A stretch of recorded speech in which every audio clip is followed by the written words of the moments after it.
கர்த்தருடைய பரிசுத்த நாமத்துக்கு ஸ்தோத்திரமும் துதியும் கனமும் மகிமையும் எப்போதும் உண்டாகட்டும். இந்த நல்ல நாளை காண செய்த தேவாதி தேவனுக்கு கொடான கோடி ஸ்தோத்திரம். கர்த்தரின் மகிமை ஆத்தும ஆதாயம் சுவிசேஷ ஊழியத்தின் சார்பாக இன்றைய நாளுக்கான சில நிமிட தேவ செய்தியை கேளுங்கள். இனி காலம் செல்லாது, இனி காலம் செல்லாது, இனி காலம் செல்லாது.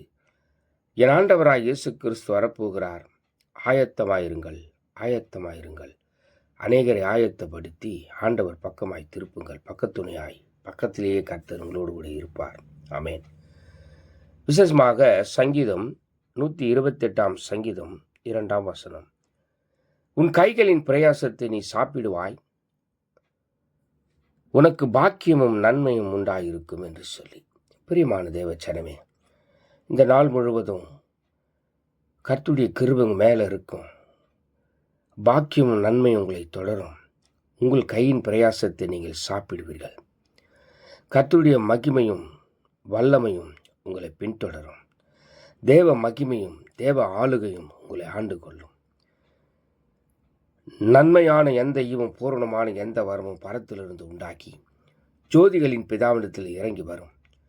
உங்களுக்கு பாக்கியமும் நன்மையும் உண்டாயிருக்கும். பதறாதிருங்கள், பயப்படாதிருங்கள், கலங்காதிருங்கள். கர்த்தர் உங்களோடு இருப்பார். God bless you. God bless you.